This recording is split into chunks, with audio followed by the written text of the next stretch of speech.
Greetings, everyone. How's everybody doing today? Happy New Year. It is the new year after all, and I don't think I've seen all of you. In fact, I know I have not seen all of you because I haven't seen most of you. So I guess that would be a logical statement. So anyway, Happy New Year. I'm glad to be back. I've got a new list of questions here, which I am, look, I just noticed something funny about this shirt. This is a Foo Fighters shirt that I've had for years, but the F kind of looks like a P, so it looks like it says Foo Fighters. Anyway, just something to keep in mind when you're making fonts for your businesses. Be clear on what the font looks like, what letters it could be mistaken for. So anyway, all right, let's get going here and let's see what happens. All right, so Roland Bernath asks the question, how do I create a new structure within the company? Our family business is a decor and seasonal retail and wholesale store. In the store, we employ a total of 10 employees. The company grew over time, but there was never time and energy allocated to systematically grow it.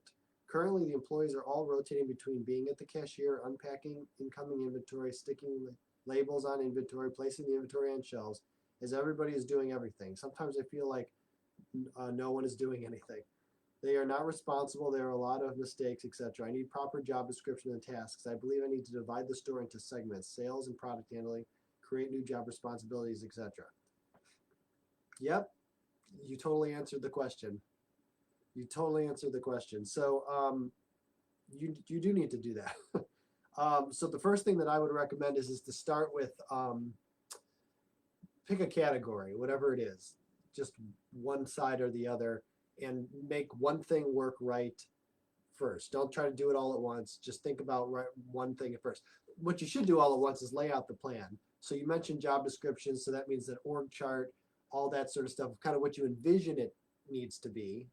You can do all that ahead. In fact, you should do all that ahead so you kind of know what your end goal is. But in your mind, kind of structure it out piece by piece and get one thing working well and then move on to the next thing. What I would recommend is, like, what I like about job descriptions, I do job descriptions a little differently than I think what the traditional concept is. The traditional concept of a job description is like what you see like on Indeed or something, like for hiring, where it's just got like a generic kind of paragraph that, oh, the person needs to be able to do this, or they have to have this skill, or this is what the job is about. That's not super useful on a day-to-day basis. So my job descriptions specifically outline what it means to achieve success. So actually the job description is more like a checklist than a job description, because it's basically like, I don't really care about all that kind of generic stuff we would post on Indeed. I care about the specific things that need to be done in order to for me as the boss to feel like the person's doing what they need to do, and then also have the built-in KPIs. I always like to think of it like this. So like if anybody has computer programming experience, you're familiar, or maybe even if you don't, maybe you've heard this before.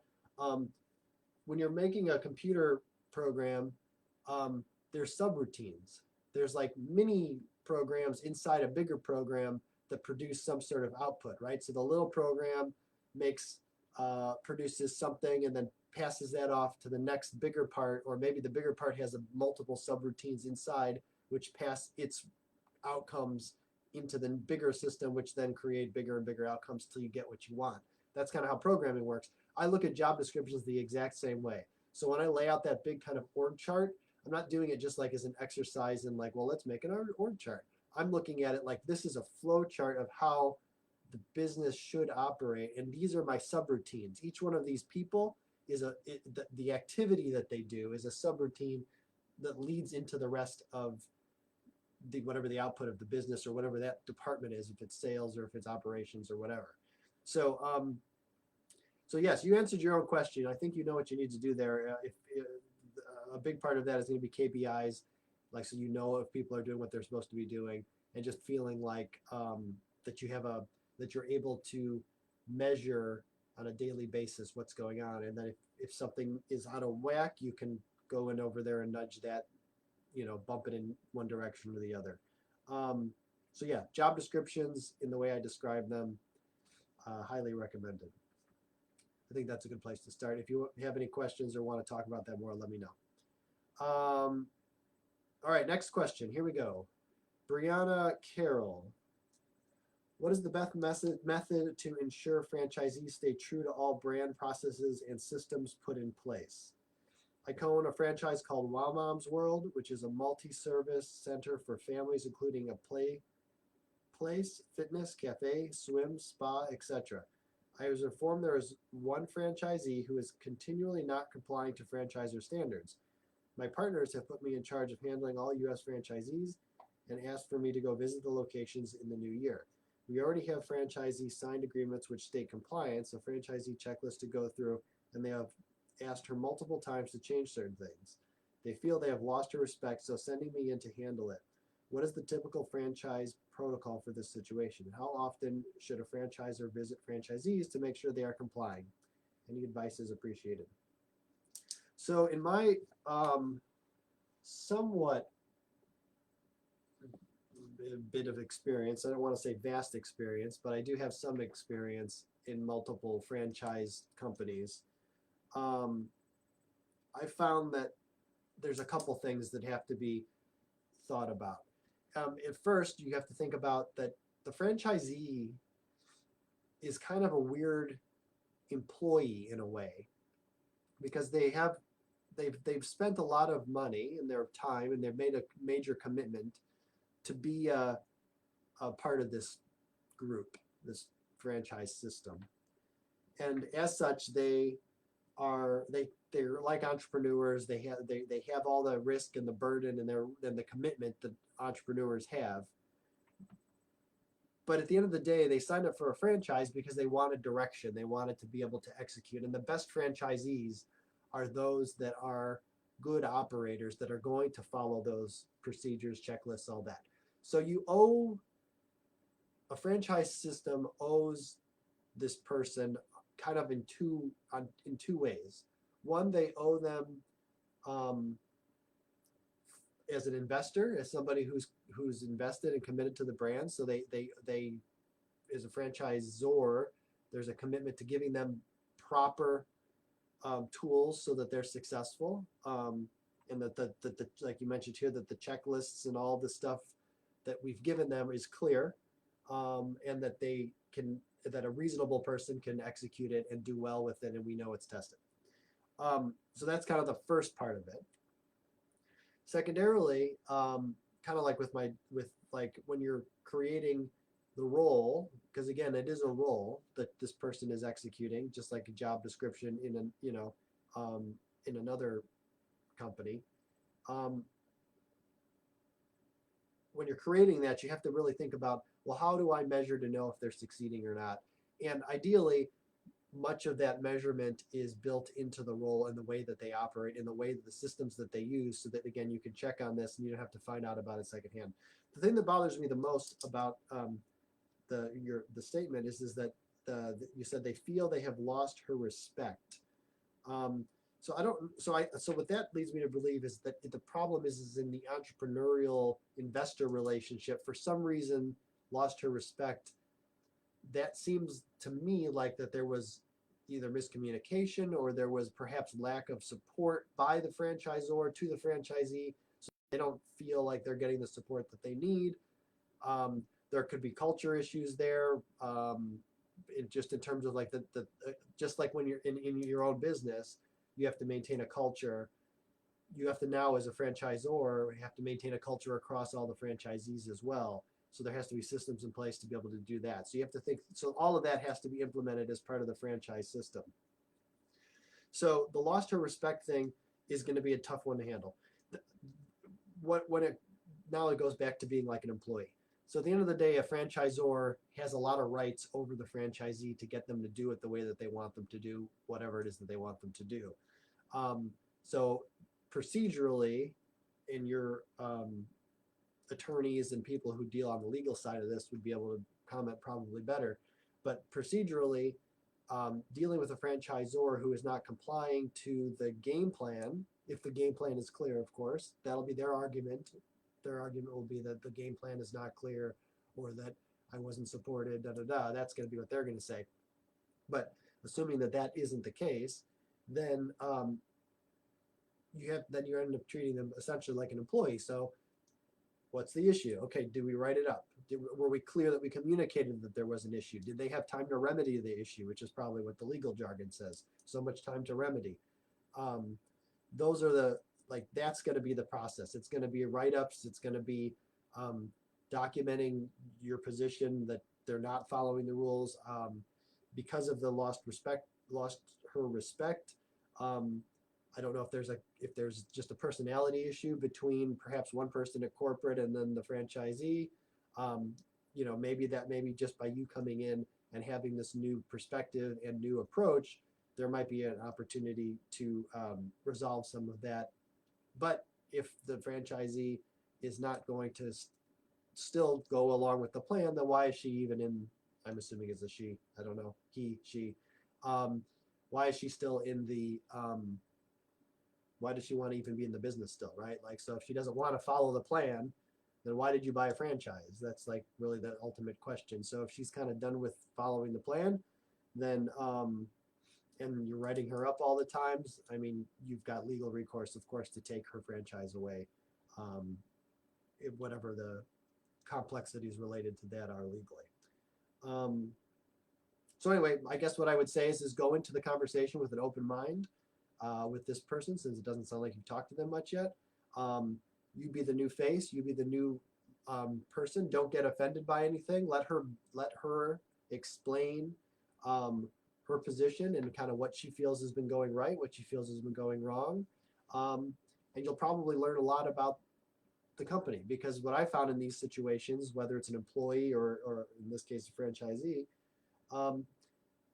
even the most nutty employees sometimes make good points. So if someone's a pain in the ass, they might be 90% a pain in the ass, and that might just be the problem, and that's maybe why things have to split. But even those people, if you listen, you can find good feedback to make things better. So I would just say go in, listen to what she has to say, try to do more questions than statements, ask more questions, make less statements in the initial conversations for sure. And it's going to be a little bit of investigation and being friendly, just kind of trying to make a friend and kind of see where the conversation goes from there. You might be able to turn it around. Who knows? Maybe it's really just an opportunity. Maybe it just needs to have somebody listen. Sometimes that makes all the difference. Okay, next question. Bob Gagari? Sorry, Bob. How much of being successful in business is winning the game against yourself? Through a mastery of online poker back in the day, I realized that the key to success was to win the game against myself. Controlling my emotions, avoiding temptation, and deep thought on new information was the secret sauce. As I begun the maximize your mindset course, it seems like poker and business could be similar in these thoughts. So Bob, I would definitely say that the game against yourself, a person's self, an entrepreneur's self, is probably, as you suggest, most of it. 90%, I don't even put a percentage on it. It's probably 90%. Maybe in a way, in every element, it's 100%. In some, it touches on, I'd say it touches into it 100% of the time. Because if you want to talk kind of from a technical perspective, there's a great article in the Harvard Business Review, and I don't remember the name. There's also a TED Talk about this too, but I think the guy that wrote the article, that talks about what the secret sauce to success is for companies.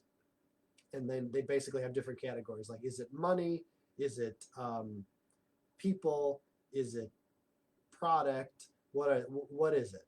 And so in the research that they do, and they do it with actual research, it isn't just their feelings, they find that the main component to success is timing.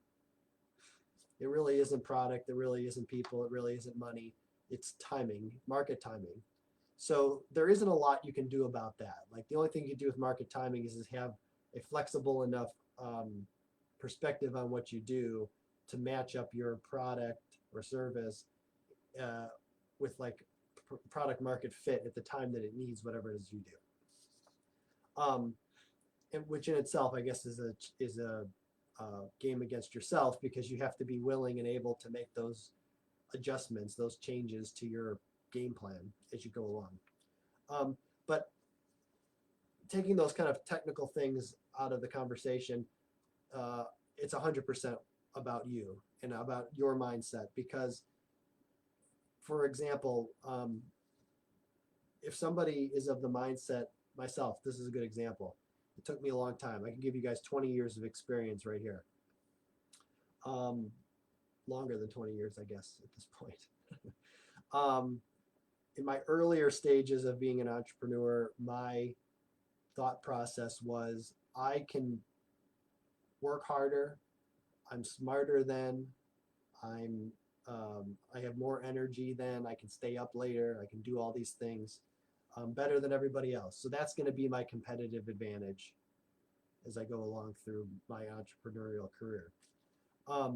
That was a mindset. That was something that I decided was true, which is a much better mindset to have than, oh, I suck and nothing's going to work out for me and all these sorts of things. So if you're kind of skewing in that direction, you got to first step away from that, because that's not true.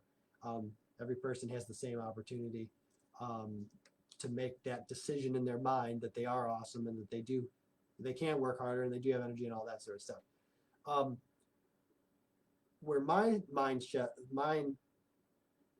shifted was, and where I had to kind of battle against myself and win against myself, was I had to be willing to admit the things that I didn't want to do and that I didn't like to do, and that I had to figure out a way to get those things done in the context in which I was able to get them done. Because it's not just as easy as hiring other people. That's what we have a tendency to say. We have the tendency to say, let's just hire other people. But that's not so easy, like easy to do. Like, you can hire somebody, but to hire the right person, to get them managed, to get all that stuff figured out, is a real pain in the ass. So you have to make sure that when you go through that process, you approach it from a perspective of yourself in the figuring all the time. Because, like, for me, for example, I actually generally don't like managing people. I'm not a good manager of people, and I'm a good leader from like a visionary perspective, like here's the big picture, and I can kind of get everyone excited about what we're going to do.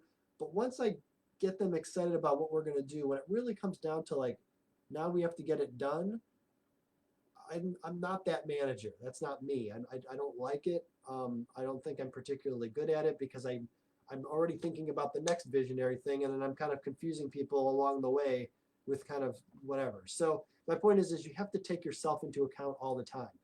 I'm doing a talk, which I should do for you guys too at some point, about another, with another group, about why you're the most important person in your company. We talk a lot about our people in our companies and how to make them better and how to do things with them and whatever. But you're your most important person in your company at the end of the day. Like, it's all about you, because without you, it all stops. So you have to take into account who you are. Now, the game against myself phrasing, in my mind, means not that you have to necessarily do things that aren't what you would naturally do, but be aware of the things that you do naturally do and the way you naturally behave, and then build your systems that take into account those natural behaviors, so that you're not at odds with your business. Because if you're at odds with your business, you're not going to get anywhere anyway. Like, yeah, so it doesn't do any good to imagine or build a business that doesn't fit with who you are. So you're not really against yourself. It's more of just being aware of yourself and then building a system that complements yourself. That might be the right way to say it in this case. So yeah, we could have a whole conversation about that. Great question. Okay, next, Dan Razumowski.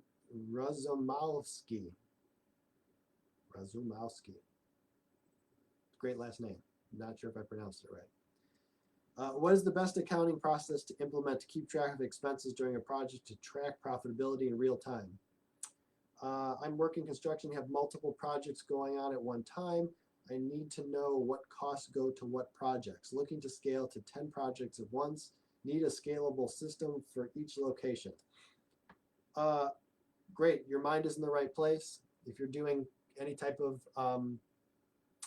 construction or any other thing that is like a custom type product, you're not like manufacturing something that's the same constantly, like because you're going to different locations, it might be roughly the same, but there's different variables in every job. You definitely have to have a strong cost accounting system. So so a big part of that, so there's all kinds of software you can use. If you look up cost accounting SaaS products, there's probably a million of them that you can try and find something that's simple and that works for you. The company that I'm working with uses Asset, which is a great system, I understand from what they've been telling me. I haven't seen it, but there's a million of them. Or you could get creative within, even with this would be kind of a crappy way to do it. But if you don't have a lot of variables, you can try to use QuickBooks in some sort of ad hoc way to do your cost accounting, like where you're actually kind of like batching things or something. Like that's probably not a good idea. But the point is, there's a million softwares that you can do for cost accounting. And your head is in the right place because you do need to keep track of each item, because profitability per job on something like that is extremely important. If you're not tracking it and you are having large variability in your labor productivity, meaning like some jobs get done really fast and smoothly and others don't, what you might find is that some situations produce high profit and other situations produce low or negative profit when you really factor in. And then that might help direct your sales effort, because you might decide, well, these types of jobs, although higher gross revenue, end up breaking even or losing money, where these other little jobs that we can crank out, we make a lot of money on. So let's focus on those. So when you're thinking of business model and you're thinking about your product, knowing your costs and controlling your costs is like number one. So yeah, so I would just Google cost accounting SaaS products. There's a lot of stuff that they have on your phone, so you can do it you can have your guys do it while they're in the field. That becomes the next step, right? So once you choose what method you're going to use to track it, now you have to get people to actually use it. And then that's a whole nother conversation of how you make sure that people understand the value and why they have to do these things, and how they're kind of getting everyone on the same team and executing their processes efficiently. Because getting people to do what you need them to do, not only from a product delivery standpoint, but also from a record keeping standpoint, is like a big deal. Anyway, great. Your mind is in the right spot. Keep it up. Okay. And then it looks like we've got Dan Rosamal. You're going to make me say the last name twice, aren't you, Dan? Dan Rosamowski. Another question. For generating leads, what should be the best way to spend money? Home advisor? Should I spend money on SEO? Should I hire an agency to take care of all the needs? Should I focus on one platform or spread it out? Currently, I have 3 websites: ADO Inc., ADO Roofs, and ADOinc.net. I will be building ADO decks. I am building out the website so they can be more specialized and help out with SEO and have a wider reach of people. I do not know what the direction I should be heading with marketing. Hire different freelancers to manage Google Ads, Facebook. If I use Home Advisor, they send it to 5 people, and from all the leads I get, I only close about 40% due to the amount of people that they send them out to. Should I hire a marketing agency that will do the SEO, Facebook ads, and marketing for me to free up time and have them be fully accountable? I found one in Colorado, Marketing 360. They also include that it can use the Denver Broncos logo and the official Denver Broncos roof replacement and deck builders. The marketing agency will cost the most, but looking to get $1 million in sales for 2021. Need to really change up the game to get my own leads. We'll get to a budget of $2,000 a month on advertising. Okay, great. This is applicable to everybody. So whenever you're talking about marketing, the answer is I have no idea what's going to work for you. And frankly, you don't know what's going to work for you either at this point, because you haven't tested anything. The trick with marketing in my experience, is that you have to be willing to test. You're not going to do one thing, wait a week, and then like magic is going to happen. It's going to be an ongoing process of putting money out there, testing, measuring, and bringing it back. So regardless of who you want to hire or what path you want to try, that's the point. You're going to be trying it. A big recommendation that I do have is if you do hire an agency, make sure that you have a clear reporting method for you, that you want them to report back to you. The problem that I've seen with agencies many times, and this would be my recommendation if anyone listening to this is an agency, is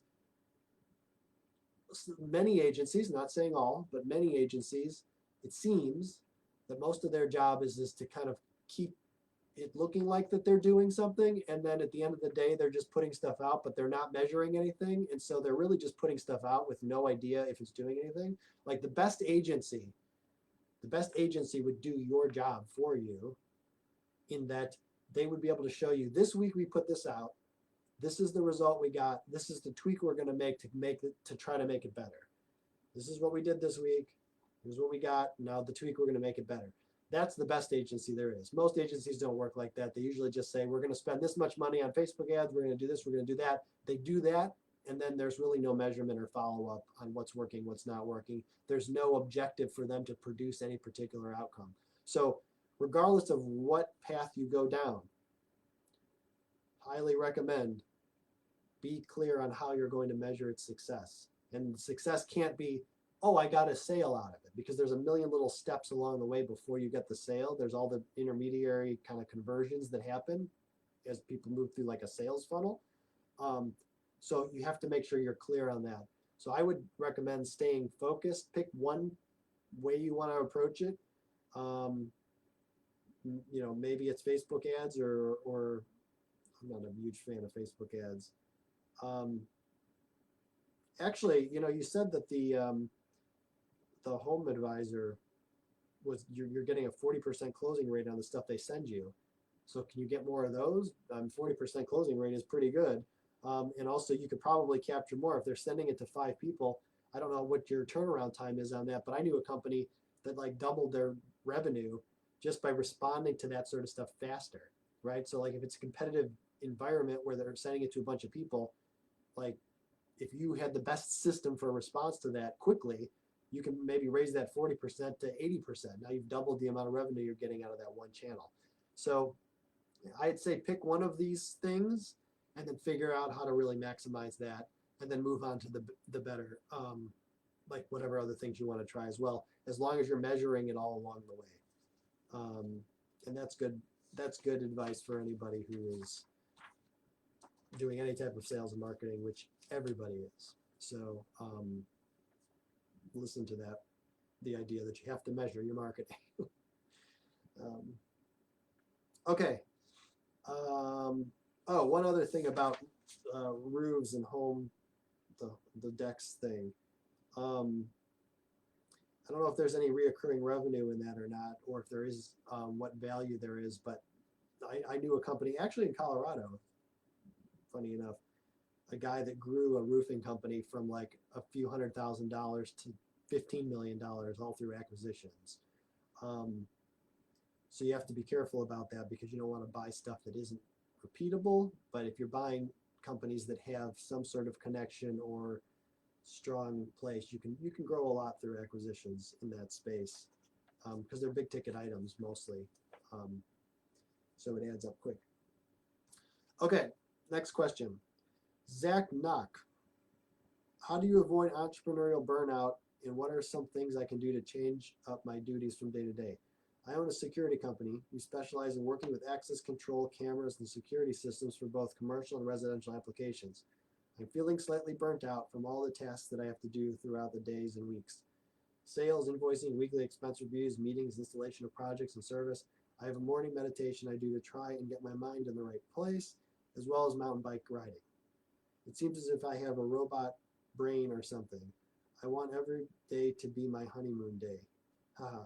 I appreciate the time answering this question. Okay, Zach. Yeah, you're right. Entrepreneurial burnout, any type of burnout, in my opinion, whether it's entrepreneurial or otherwise, um, is a problem for people when they're doing the wrong things for them. Um, when you think back to that idea of the battle against yourself, the battle against yourself is trying to, if you take that at like a literal phrase, you're the battle against yourself would be doing the things that you don't want to do, or that you don't like to do, or you don't naturally do. Um, and you can do that for a while, and maybe you have to do that for a while as you try to grow things and move things along.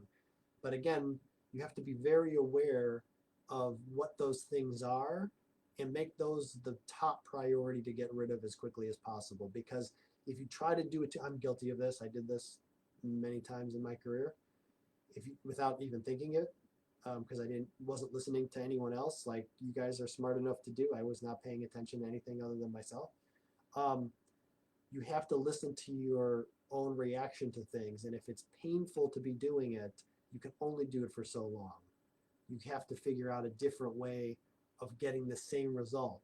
Sometimes we think we have to do something a particular way because that's the way we always do it, but then that's just because that's what our mindset is. We decided that was the way we had to do it, and that's the reason that we do it, is because that's what we decided. You could just as easily maybe take a different approach. Like, I mean, I don't know, like depending on which of these things it is that you don't like and that are not a good fit for you, how do you remove those? Like, I mean, installation of projects. I don't know, because I don't know your business, but installation of projects. Okay, that sounds like a very tactical, operational, I just have to do the work side of things. How do you change your model so that you don't have to do that? Maybe there's a different approach that gives you instant scalability, so you don't have to do the installation part of the whole thing. Maybe, the answer isn't always, I need to hire somebody to do that. And maybe it is, but that's not always the answer. Maybe sometimes it's just a business model change. Sometimes it's like, again, breaking down the individual activities within the business. What's the thing that makes the most money? What's the activity that's driving the most revenue, driving the most profit? What part of our business is the least valuable? What is just like the necessary evils? Okay, let's approach those necessary evils and kind of figure out how to offload those, whether it's through third-party people that we hire, outsourced, whatever. Um, maybe we get rid of that stuff, or maybe we just redesign our business model so that stuff doesn't exist anymore. That's my favorite thing to do. I love just changing up the entire business model so that we just take out the crap that we don't want to do. We don't even have to deal with it.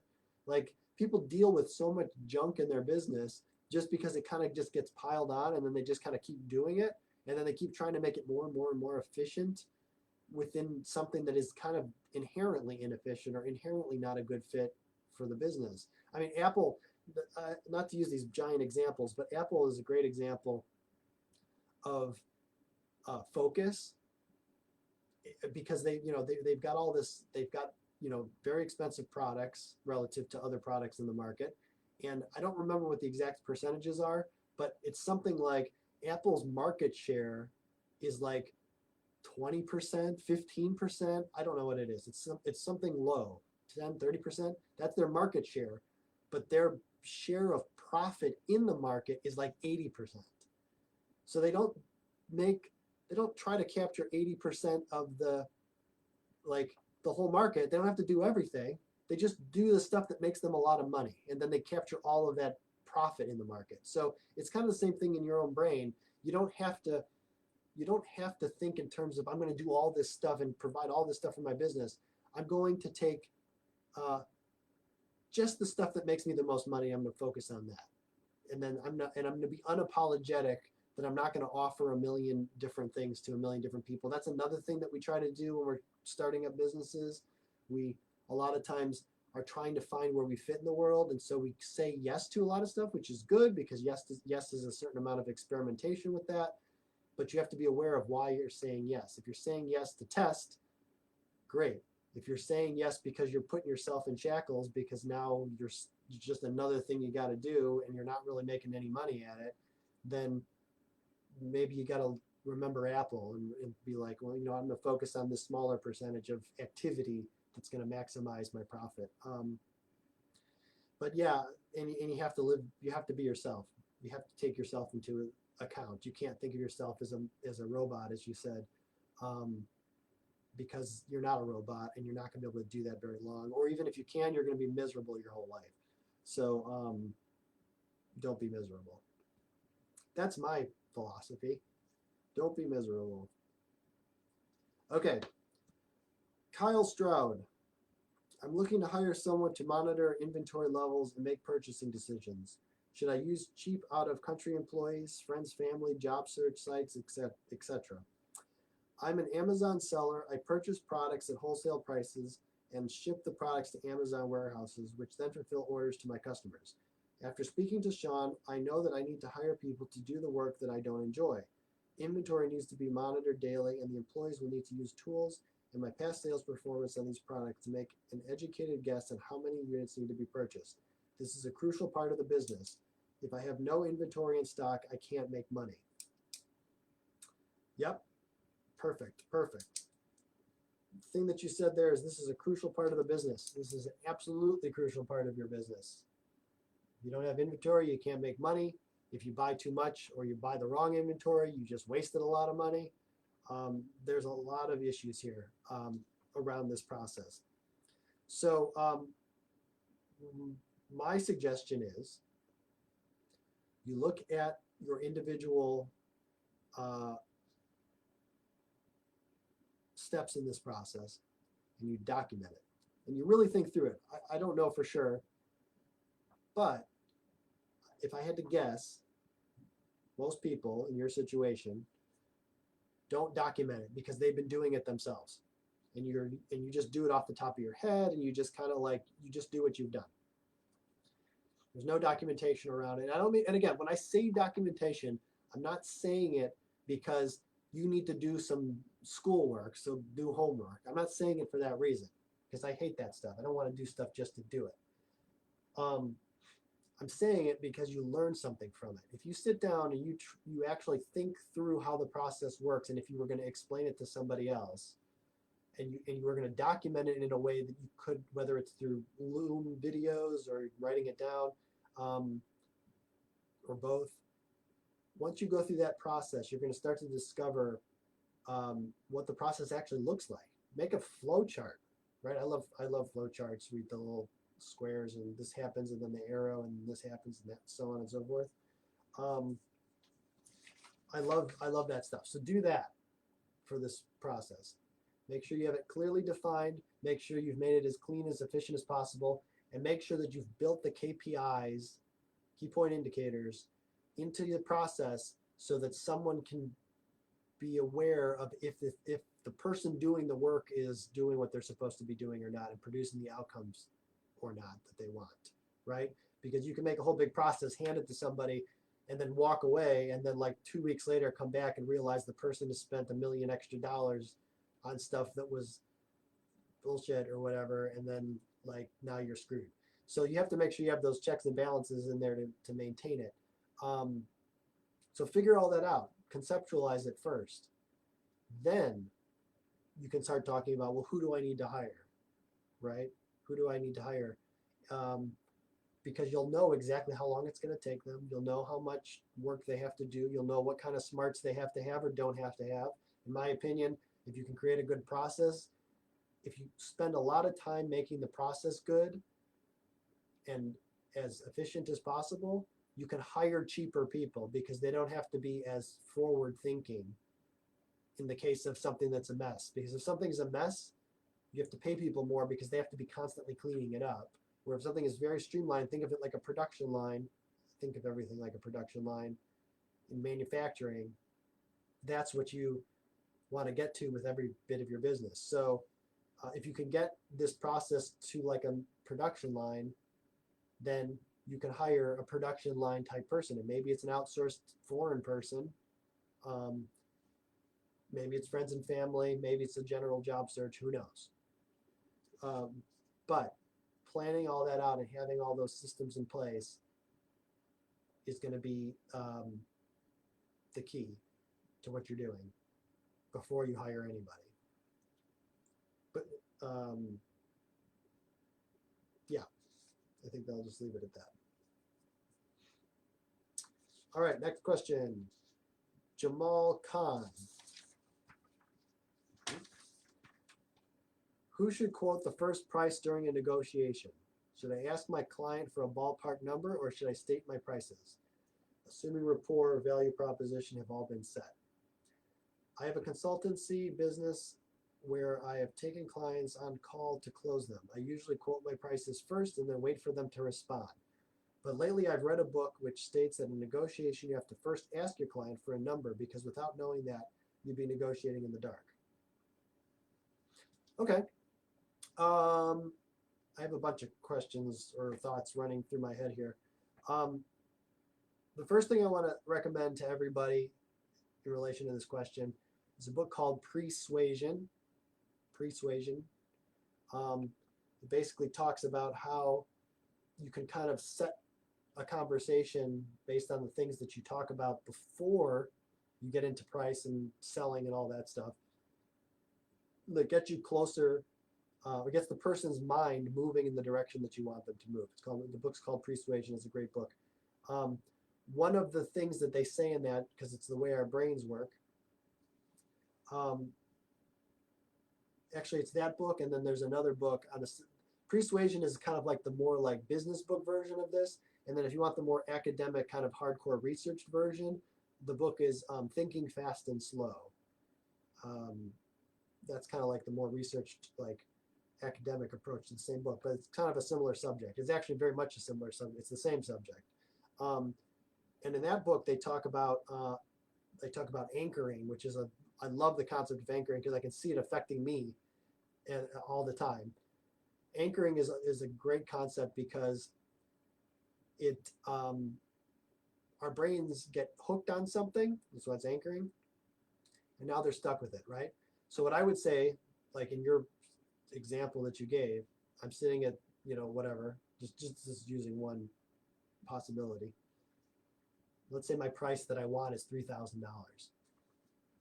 So I would say, now Persuasion goes into one direction. One part of thing that comes up is you can say any number above $3,000 for any reason. You can say there's 30,000 miles around the earth. Did you know that?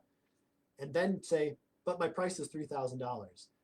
In people's brains, the way our brains work, the fact that you said 30,000 miles, which isn't even the same conversation, sets the person's mind up there. And then when you say $3,000, there's a brain thing where they think that's a deal now because you just said 30,000 miles. Even though they're not the same units and it has nothing to do with anything, there's kind of like a weird brain thing there. So that talks about that in the Persuasion book. It's kind of a funny concept. But there's all these kind of little things. And then anchoring, which is similar but a little bit different, is the idea that you've set your price so that the person this is why sales work, right? Because if I show you a shirt and the shirt tag says $80, now I've been anchored to $80 for the cost of that shirt, even though the person selling the shirt wants to sell the shirt for $30 because the sale price is $30. So in my mind, I'm thinking, whoa, it was $80, now it's $30. That's a good deal. So that's kind of like where that, but it's made up.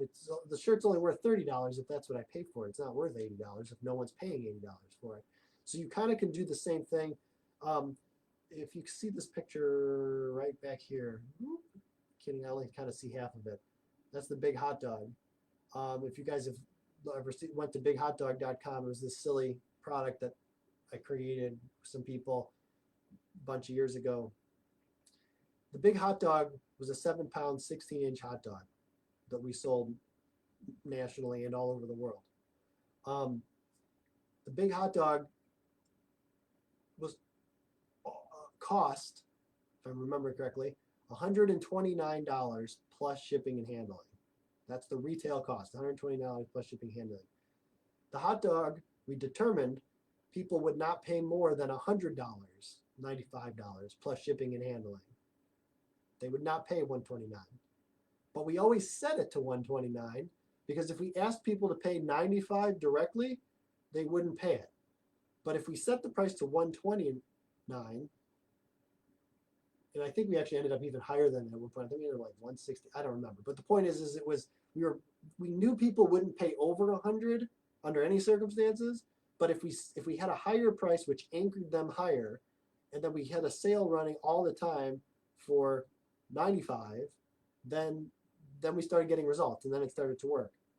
And that was 95 plus shipping and handling, and shipping and handling was another $30. So they were still paying like the same 120, 130 bucks we wanted them to pay.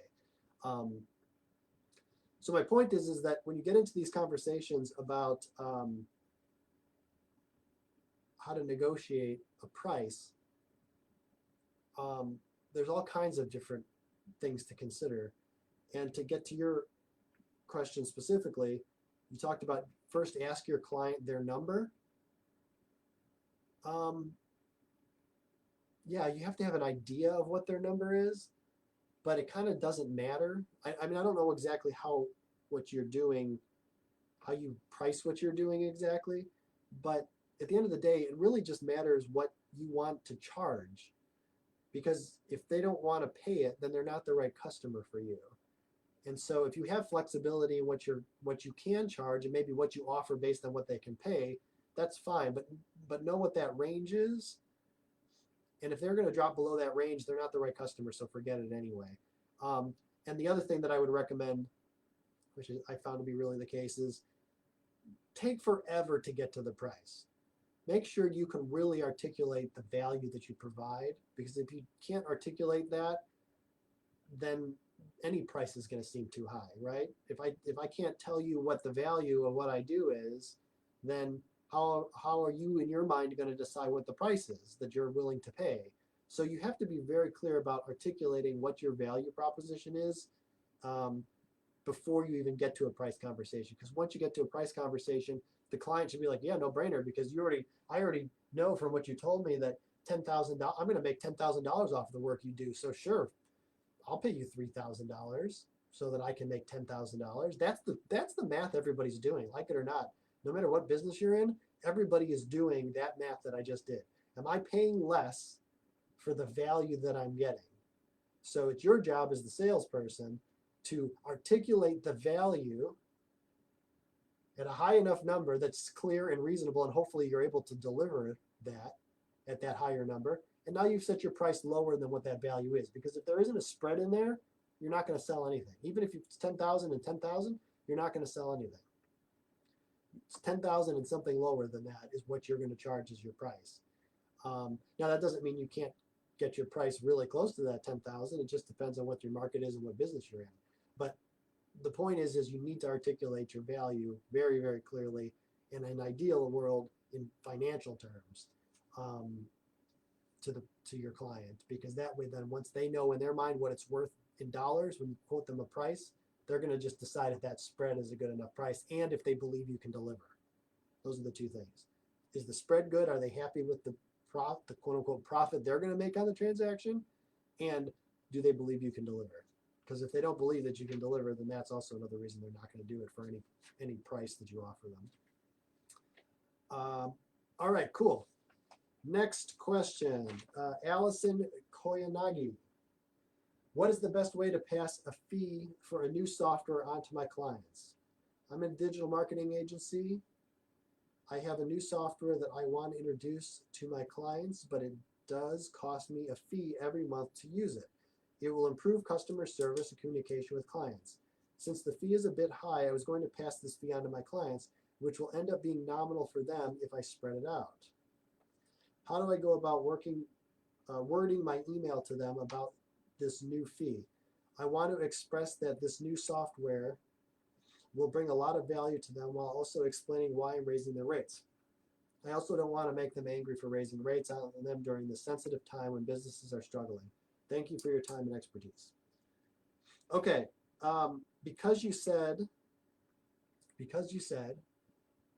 if I spread it out, I'm guessing it's a fixed rate cost to you, meaning like you're paying some amount per month and you can use it across all your clients. You don't have to pay each client. It's not a variable cost, it's a fixed cost to you. Because if you divide it out over more clients, the cost per client gets cheaper and cheaper and cheaper. That's what I'm assuming based on what you said there.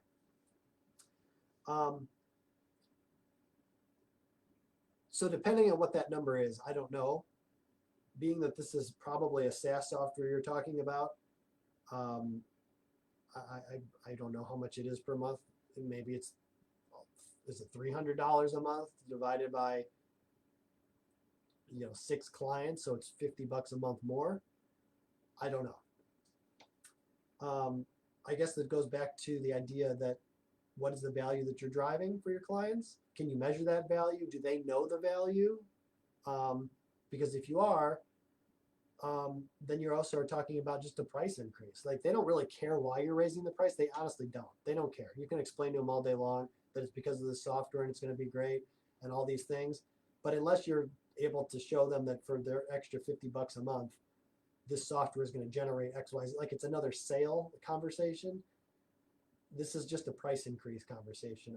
I don't think, just me, I don't think explaining why they're getting the price increase is really going to help you any. I think a better conversation is what's the percentage price increase you're going after. Another Harvard Business Review article, I really should know the titles of these off the top of my head, but you can Google it, that talks about price increases and about how they did a whole study about how much you can raise people's prices on average before they pay any real attention to it. And the magic number was like 8%.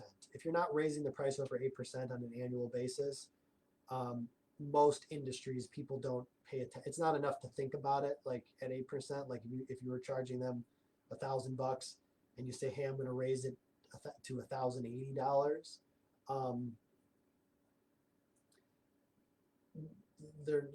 it's not enough for them to like, well, now I got to find a different provider. Now I got to do a bunch of work. Like, they're not going to think too hard about it. So it depends on how much you want to raise it. But I guess I would recommend that if it's a lower number, like 8% or less, I wouldn't go into like a big giant explanation. I would just say, I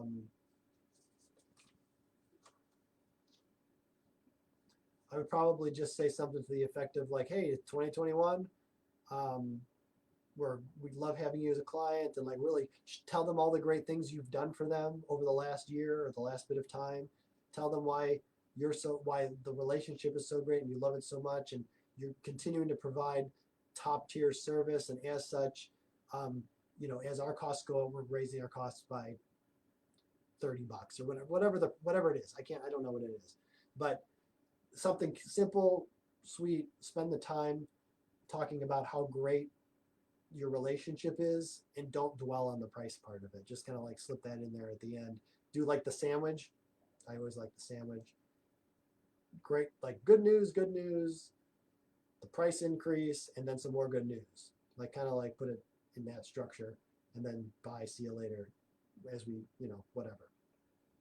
Like that would probably be my approach, because I don't think you're going to be raising the price so significantly due to the software. I don't think that it would take like a major conversation. That's my thought, but I might be wrong because I don't know anything about what's going on. Okay. Yeah, and I think it really does come down to, again, what value are you providing already for them? If you're providing good value and you're providing more than that additional cost that you're going to ask them for, then you're not going to have any problem at all. If you don't know that you're providing and they don't know that you're providing more than that additional cost that you're going to ask them for, well, then you might have a problem. But then you have a problem with the business in general if you don't know that, or they don't know that. Either one. Okay, I think that's it. Those are all my questions that I had for today. I appreciate everybody's time and listening, and if I can do anything for anybody, let me know. I'm always happy to talk with people and see what they have going on, and listen to the exciting stories that they have as they go upon their journey. So that's it. I will see you guys next month, and don't forget, when you're making logos, Be careful of what letters look like. That looks like a P, so it looks like it says Proof Fighter. All right. Thanks, guys. I'll see you later. Bye.